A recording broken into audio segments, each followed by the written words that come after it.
8,500 మంది వివోఏలకు స్మార్ట్ ఫోన్ల పంపిణీ. గ్రామ స్థాయిలో గ్రామ సంఘ సహాయకుల సేవలను మరింత సమర్థంగా వినియోగించుకునేందుకు డిజిటల్ కమ్యూనికేషన్ బలోపేతం చేయడమే లక్ష్యంగా స్మార్ట్ ఫోన్ల పంపిణీ చేస్తున్నామని మంత్రి కొండపల్లి శ్రీనివాసే తెలిపారు.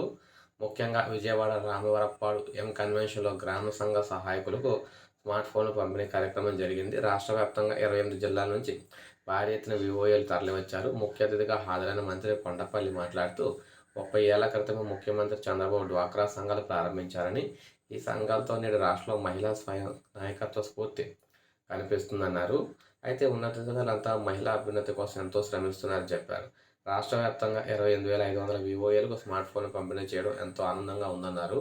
గ్రామ సంఘ సహాయకులకు 10 లక్షల ప్రమాద బీమా అంశంపై ముఖ్యమంత్రితో చర్చించి అమలు చేస్తామని హామీ ఇచ్చారు. ప్రతి ఇంటి నుంచి ఓ పారిశ్రామికవేత్త రావాలన్నది సీఎం చంద్రబాబు ఆలోచన అని చెప్పారు. ప్రతి నియోజకవర్గంలోనూ ఒక ఎంఎస్ఎంఈ పార్క్ ఏర్పాటు చేస్తున్నట్లయితే చెప్పారన్నమాట. సో ఈ విధంగా మహిళలందరికీ కూడా స్మార్ట్ ఫోన్లు అయితే పంపిణీ అయితే చేస్తూ ఉన్నారన్నమాట. సో ఇది మనకు తాజా సమాచారం. ఇప్పుడు మనకు అప్డేట్ వచ్చింది. ఒక లైక్ చేయండి, సబ్స్క్రైబ్ చేసుకోండి, మన ఛానల్ సబ్స్క్రైబ్